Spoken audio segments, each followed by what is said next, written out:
예, 또 그저께 뉴스를 보니까 또 확진자들이 갑자기 급증하고 있다라는 제가 뉴스를 들었습니다. 그래서 그런지 오늘 또 많은 분들이 현장 예배 참석하지 못한 것 같네요. 정말 아까 우리 이수영 권사님 기도하신 것처럼 이 코로나가 빨리 끝날 수 있도록 여러분들 더 힘써 기도해 주시고, 그리고 이런 위기 가운데서도 우리가 믿음이 떨어지지 않고 더 전심으로 하나님을 찾을 수 있는 우리 모든 말사 가족들 될 수 있기를 축복합니다. 제가 최근에 저 유튜브 영상을 통해서 굉장히 제가 감동을 받은 어른이 한 분 계십니다. 그 최재형 감사원장 부친 되시는 최영섭 집사님이 그 기독교 방송에 내가 매일 기쁘게라는 프로에 나와서 이렇게 대담하고 간증하는 걸 제가 봤는데 참 저한테 이렇게 은혜가 되고 감동이 되더라고요. 특히 이제 그분이 하시는 말씀 가운데 하나님께서 우리나라를 세우셨고, 또 하나님께서 우리나라를 보호하셨고, 또 하나님께서 우리나라를 일으키셨다. 그런 확고한 믿음을 이야기할 때에 저분은 정말 하나님을 믿는 분이구나, 그런 생각이 들었어요. 그분이 지금 나이가 연세가 90이 넘으셨어요. 그런데 정신이 아직도 또렷하고 그리고 그 신앙의 칼날이 무뎌지지 않은 것 같아요. 나이 90이 넘으셨으면서도 변함없이 그렇게 하나님을 경외하는 사람을 이렇게 믿음이나 정신이 흐려지지 않고 그렇게 또렷한 어떤 그런 신앙과 또 그런 마음가짐을 가진 분을 보기가 흔치 않은데 참 감동적이었습니다. 그 내가 매일 기쁘게를 보면은 그분의 유언장을 소개하더라고요. 그래서 좀 혹시 못 본 분들을 위해서 좀 같이 한번 봤으면 좋겠다 싶어서 제가 준비를 했습니다. 같이 한번 보도록 하겠습니다. 짧으니까 틀어주세요.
좀 켜주시기 바랍니다.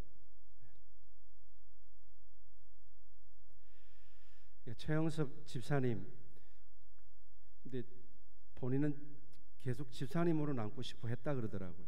왜냐 그러면은 자기는 장로가 될 자격이 없는 사람이다. 굉장히 겸손하셔요. 그렇게 말씀하세요. 사도 바울처럼 믿음의 선한 싸움을 끝까지 잘 싸우신 인생의 승리자라는 생각이 듭니다. 여러분, 신앙은요, 처음도 중요하지만 끝은 더 중요하죠. 어떻게 끝 마무리를 하느냐, 이것이 훨씬 더 중요합니다. 믿음으로 끝까지 믿음으로 잃지 않고 믿음의 길을 달려가는 것이 중요합니다. 인생은 마라톤과 같은데 여러분, 초반부에 1등했다고 금메달 주지 않죠?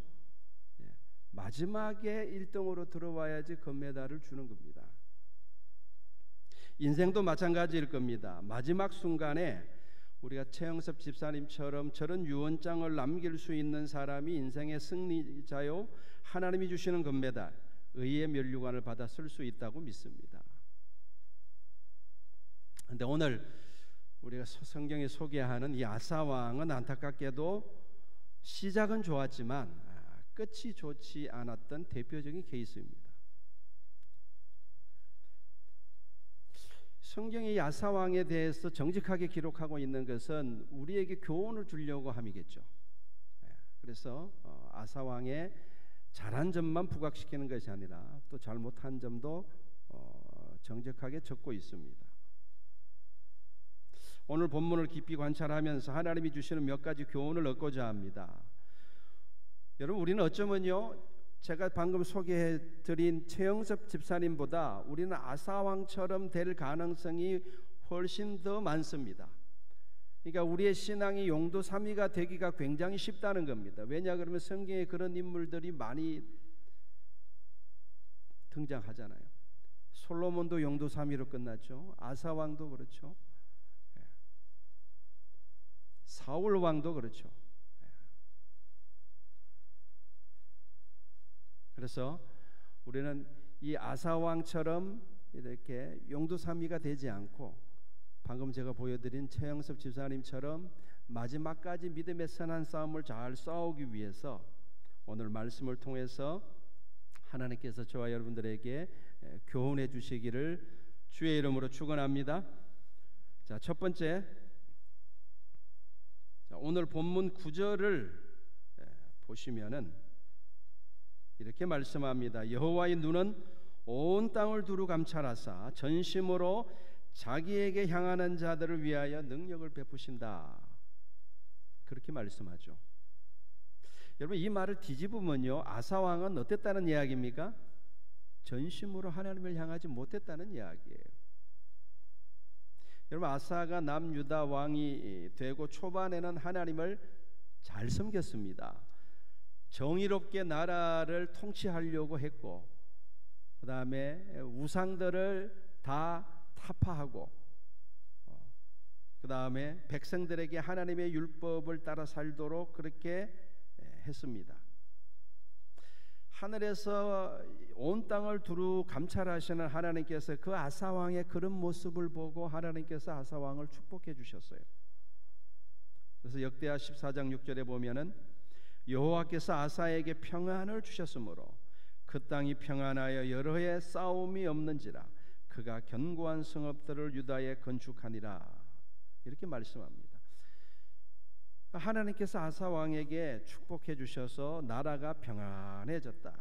그리고 백성들이 전쟁 없이 평안히 거할 수 있도록, 그리고 나라도 부강해졌습니다. 그 세월이 20년이나 됐습니다. 근데 그렇게 해피엔딩으로 끝났으면 참 좋겠는데 아사왕 통치 말년에 위기가 발생하게 됩니다. 오늘 본문 1절을 보시면은 아사왕 제36년에 이스라엘 왕 바하사가 유다를 치러 올라왔다. 이렇게 말씀하죠. 이게 36년이라는 것은 평화로운 시기 20년이 지나고 그 다음 해입니다. 21년째에.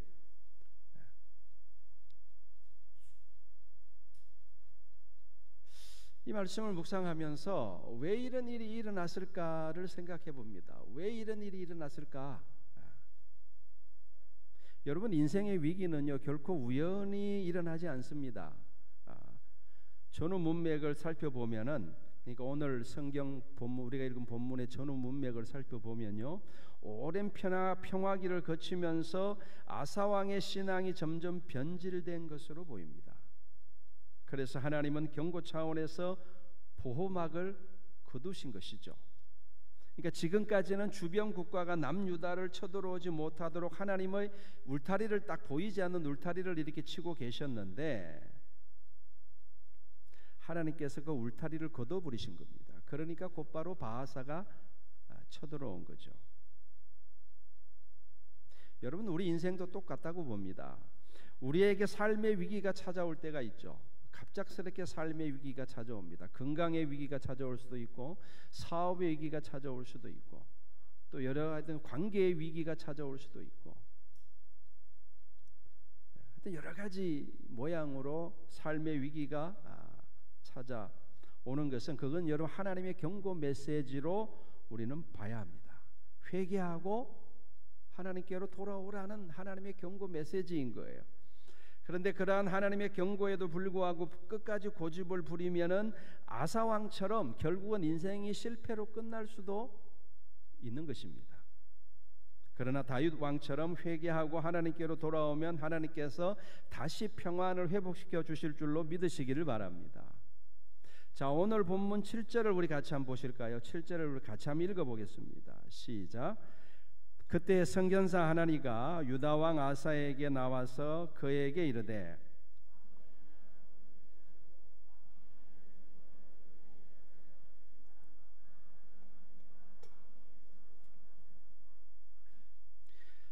아람 왕의 군대가 아사 왕에게 붙잡힌 적이 없어요. 그런데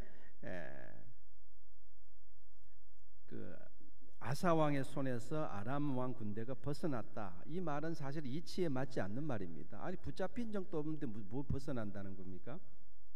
그래서 처음에 도대체 무슨 말인가 제가 했습니다.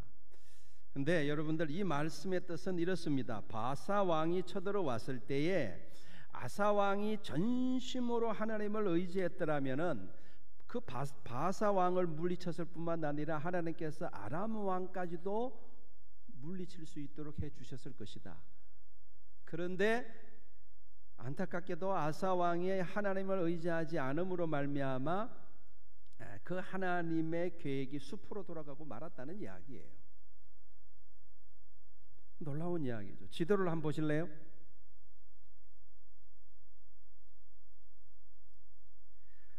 지도를 보시면은 바하사 왕이 남쪽으로 쳐들어와서 예루살렘보다 조금 위쪽에 라마성을 건축하죠. 이 요새를 건축합니다. 왜 요새를 건설했냐 그러면은 북쪽에 있는 그 북이스라엘 백성들이 자꾸 남쪽으로, 예루살렘이 성전이 있는 남쪽으로 자꾸 내려가는 거예요. 그래서 이래서는 안 되겠다 싶어서 그 자기들 백성들이 밑으로 못 내려가도록 하려고 그 관문에다가 라마성, 그러니까 라마 요새를 건설한 것입니다. 이때 아사 왕이 북이스라엘 저 위쪽에 있는 그 아람은 더 북쪽에 있는 나라입니다. 그 아람에게 도움을 요청해서 북이스라엘의 후방 지역을, 납달리 지역을 공격해 줄 것을 요청합니다. 공짜로 부탁할 수는 없겠죠. 그래서 엄청난 은금을 갖다 바치면서 부탁했습니다. 그래서 아람 왕 벤하닷이 북이스라엘의 북쪽 저 위에 납달리 지역을, 그 후방을 공격하니까 바하사군은 어쩔 수 없이 후퇴할 수밖에 없었던 것이죠. 그 아람군을 막아야 되니까. 지금 그런 상황입니다. 그래서 결과적으로 보면 잘 된 것 같아요. 바하사군도 물러갔고, 그리고 라마성 건축하는 것을 막았고, 그 옆에 미스바와 게바에 오히려 유다의 성들을 건축할 수 있었으니까 결과적으로 보면 좋은 것처럼 보입니다. 그런데 오늘 우리가 방금 읽은 선견자 하나님가 전해주는 하나님의 말씀을 듣고 저는 충격을 받은 겁니다. 만약 아사 왕이 구스왕을, 그 옛날에 구스왕을 물려쳤을 때처럼 전심으로 하나님을 의지했더라면은 하나님은 북이스라엘뿐만 아니라 아람까지도 주실 마음을 하나님은 갖고 계셨던 거예요. 이 충격적인 거예요. 그런데 아사 왕이 하나님을 의지하지 않음으로 말미암아 그 하나님의 축복을 다 날려버린 거예요.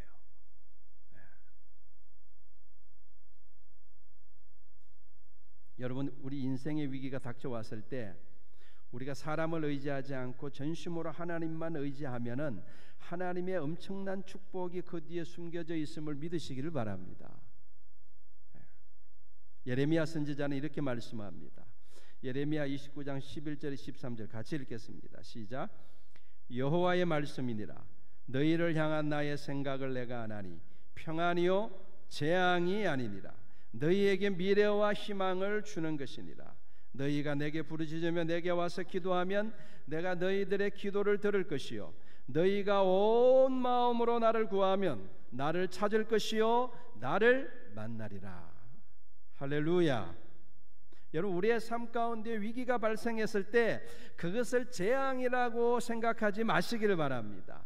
그러니까 우리가 하나님 앞에서 어떻게 행하느냐에 따라서 그게 진짜 재앙이 될 수도 있고 재앙이 변하여 축복이 될 수도 있는 것입니다. 이 사실을 여러분 꼭 기억하시기를 바랍니다. 제가 아산에서 교회를 개척했을 때 3년까지는 순풍에 돛단 듯이 앞으로 잘 나아갔습니다. 큰 어려움이 없이 조그마하게 교회도 예배당도 건축하고 사람들도 점점 많이 몰려들고. 근데 4년째 되던 해에 위기가 발생했어요. 그때 제가 그걸 하나님의 사인으로 알고 회개하고 엎드려 간절히 기도하고 하나님만 구했더라면은 아마 제가 생각하지 못했던 축복을 하나님이 저한테 주셨을 거예요. 어쩌면은 저는 지금도 그곳에서 목회를 하고 있을지도 모르겠죠. 교회는 아마 한 500명 이상 교회는 됐을 거예요. 그냥 제 혼자 생각을 해보는 겁니다. 근데 저는 그렇게 하지 못했습니다. 아사 왕처럼 사람을 의지했습니다. 그 결과 더 큰 위기가 1년 뒤에 찾아왔고 결국은 견디지 못하고 모든 것이 다 무너져 버렸습니다. 차라리 하나님께서 제 생명을 거두어 가셨다라면 더 좋았을 것이라고 생각할 만큼 견디기 힘든 시간들이 저에게 찾아왔습니다. 지금 제가 이 강단에 서 있는 것은 진짜 기적과도 같은 일입니다. 하나님이 저에게 다시 한번 기회를 주신 거라고 저는 생각합니다. 저에게 뭐 큰 일을 하라고 기회를 주신 거라고 저는 생각하지 않아요. 다만 이번에는 사람 의지하지 말고 끝까지 하나님만 의지하라는 미션을 저한테 주신 거라고 저는 봅니다. 제가 전심으로 하나님을 향할 때 하나님은 저의 삶을 회복시켜 주실 줄로 저는 믿습니다. 더불어 우리 교회도 하나님이 축복해 주실 줄로 믿습니다. 자, 그러면 전심으로 하나님을 향한다라는 말이 무슨 뜻인지를 함께 살펴보도록 하겠습니다. 그 뭐 일반적인 의미는 우리가 다 알고 있죠. 그죠? 온 마음과 온 뜻을 다하여 하나님을 의지한다, 뭐 그런 뜻이잖아요. 그런데 이 아사왕, 오늘 본문에 등장하는 아사왕의 삶에 대입해 보면은 하나님이 말씀하시고자 하는 것이 무엇인지 우리는 좀 더 깊이 생각해 볼 수가 있습니다. 첫째, 아사왕이 왜 초반에는 잘했는데 말년에는 실패했을까를 여러분 생각해 봐야 돼요. 그가 초반에는 잘 시작했는데 말년에는 왜 실패했을까? 그 속에 전심으로라는 말의 의미를 찾을 수 있습니다. 여러분, 우리가 주위에서 흔히 볼 수 있듯이 사람이 너무 일찍 성공하고 돈을 많이 벌면은 그 말년이 좋지 않는 경우를 흔히 보죠. 많이 봅니다. 오히려 젊었을 때 고생하고 말년에 성공하면은 그 끝이 오히려 더 좋아요. 왜 그럴까요? 왜 그런 일들이 빈번히 일어날까요? 그것은 초반의 성공을 끝까지 잘 관리하지 못하기 때문에 그렇습니다. 여러분, 성공을 우리를 교만하게 만들기 쉽고 우리를 나태하게 만들기 쉽습니다. 그래서 초반 성공이 지속되지 못하는 겁니다. 여러분, 마찬가지로 신앙도요, 관리가 참 중요합니다. 신앙도 뭐가 중요하다고요? 관리가 중요해요. 여러분, 한순간에 불꽃같이 타오르는 것은 오히려 쉬울 수 있습니다. 그러나 그 불이 꺼지지 않고 계속 타오르게 하는 것은 지속적인 관리가 필요합니다. 제사장들의 중요한 임무 중에 하나가 뭐였죠? 그 성전 안에 향을 꺼뜨리지 않고 지속적으로 관리하는 거였어요. 그 등불에 등이 꺼지지 않도록 그 꺼지면 안 돼요. 그게 제사장들의 역할이었어요. 그런데 그것이 꺼지지 않고 계속 타오르게 하려면 지속적인 관리가 필요합니다. 그런데 그게 생각만큼 쉽지가 않아요. 아사 왕은 무려 20년 동안이나 지속되는 평안 가운데 점점 하나님을 향한 열정도 식어갔고 믿음도 사라져 갔던 것입니다. 지속적으로 신앙을 관리해야 하는데 그것을 실패하니까 그 신앙이 점점 무너져 내렸던 것입니다. 그러니까 여러분들, 전심으로 하나님을 향한다라는 말은 그것은 순간적인 열정을 말하는 것이 아니라 지속적으로 하나님을 향한다라는 의미라는 것을 알 수가 있습니다. 지속적으로 하나님을 향한다. 하나님이 찾으시는 사람은 어떤 사람이냐? 변함없이 주를 바라보고 한결같이 주를 의지하는 사람인 줄로 믿습니다. 변함이 없어야 돼요. 한결같아야 돼요. 저는 여러분의 믿음이 한결같기를 주의 이름으로 축원합니다. 어제나 오늘이나 한결같은 신앙이 전심으로 주를 향하는 신앙인 것이죠. 자, 두 번째로, 전심으로 하나님을 향한다는 말은 하나님 한 분 외에는 다른 어떤 것도 의지하지 않는다는 의미입니다. 바사 왕이 쳐들어왔을 때 아사 왕은 하나님을 의지한 것이 아니라 북쪽의 아람 왕을 의지했습니다. 그것도 그냥 대충 의지한 것이 아니라 전심으로 아람 왕을 의지했어요. 오늘 본문 2절에 보시면 이렇게 말하죠. 아사가 여호와의 전 곡간과 왕궁 곡간의 은금을 내어다가 다메섹에 있는 아람 왕 베나다렛에 보냈다. 성전에 있는 금, 하나님께 드려진 그것까지도 아람 왕에게 바친 거예요. 한마디로 아람 왕에게 올인한 겁니다. 오직 아람 왕만이 현재의 위기에서 자신을 구원해 줄 수 있다고 믿은 거예요. 여러분들, 이게 옛날 이야기만은 아니죠. 이게 여러분 옛날 이야기 듣고자 우리가 지금 이 이야기를 살펴보는 게 아닙니다. 오늘날 많은 그리스도인들이 하나님을 믿는다고 하면서도 하나님을 의지하지 않습니다. 아람 왕처럼 행동해요. 어떤 이들은 우리나라를 북핵의 위협으로부터 우리를 보호해 주는 것은 오직 미국만이 우리를 보호해 줄 수 있다고 믿고 있어요. 하나님을 믿는다고 하지만 사실은 하나님을 의지하지 않는 거예요. 미국을 더 의지하는 거예요. 그 반대 사람들도 있습니다. 우리나라의 평화는 북한과 잘 지내는 데 달려 있다고 믿는 겁니다. 미국이 아니라 북한과의 우호 관계가 더 중요하다고 믿는 것이죠. 그리스도인이라면 오직 하나님께 기도하고 하나님만 의지해야 되는데 사실은 정치적인 해법을 더 의지하고 신뢰하는 거예요. 어떤 이들은 사업을 하면서 하나님을 믿는다고 하지만 사실은 하나님을 의지하지 않아요. 기도하지도 않고 하나님 말씀 속에서 하나님의 지혜를 얻으려고 시도하지도 않아요. 젊은이들은 교회 다니면서 사실은 진로에 대해서 하나님을 의지하지 않아요. 오히려 사람들을 더 의지하고 전심으로 세상의 목소리에 귀를 기울여요.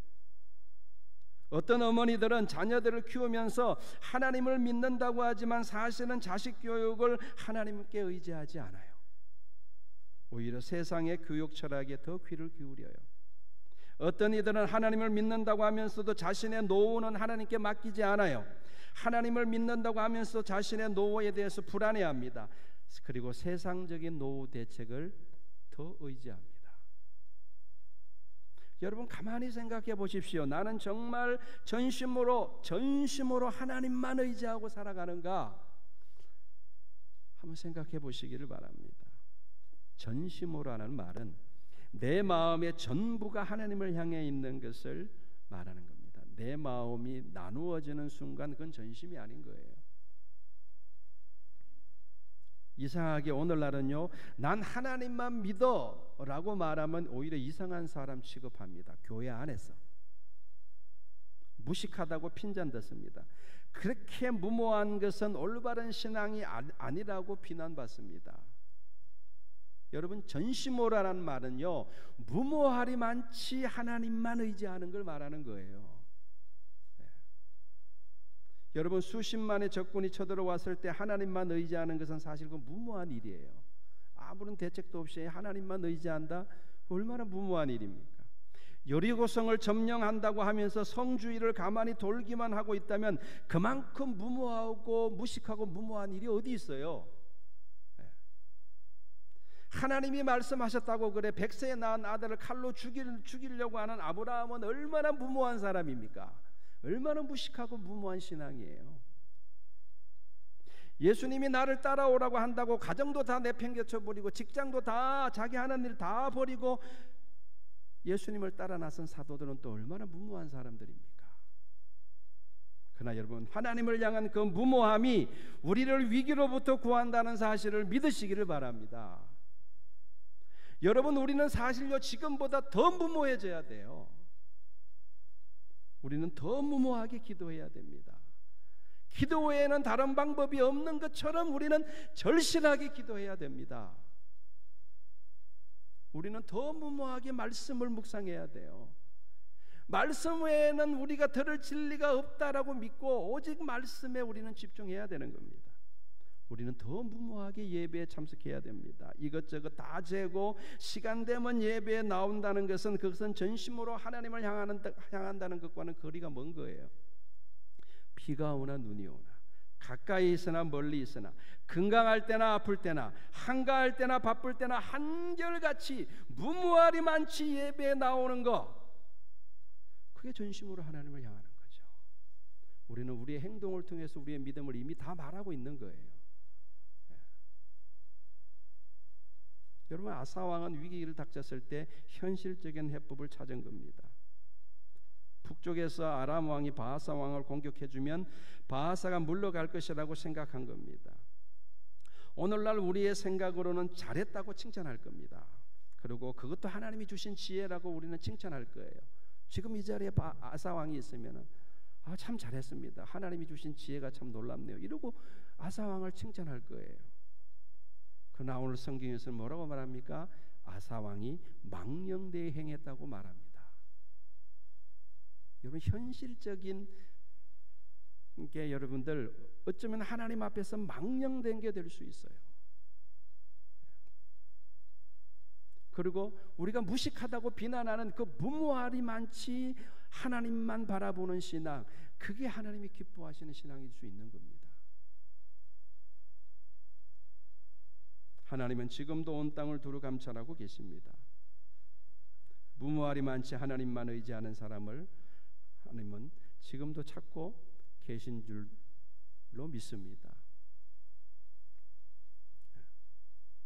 하나님은 지금도 영과 진리로 하나님을 예배하는 자를 찾으신다 그러지 않습니까? 신령과 진정으로 하나님을 예배하는 자, 하나님은 살아계신 줄로 믿습니다. 너무나 많은 그리스도인들이 하나님을 추상적으로 생각을 해요. 죽어서나 만나는 그분 하나님으로 생각하는데 아닙니다. 하나님은 지금도 온 땅을 두루 살피시고 감찰하시고 지금도 하나님만 전심으로 구하는 사람을 찾으시는 줄로 믿으시길 바랍니다. 저는요 정말 제가 그런 사람 되었으면 좋겠어요. 근데 아직도 저는 덜 무모해요. 제가 생각해봐도 더 절실히 기도해야 됩니다. 저는. 근데 그게 잘 안 되니 참. 어쨌든 오늘 말씀을 전하면서 이거 사실 저한테 전하는 거예요. 내가 더 무모하리 많지 주님을 의지해야 되겠다. 그런 생각을 제가 설교를 준비하면서 그런 각오를 또 다져봅니다.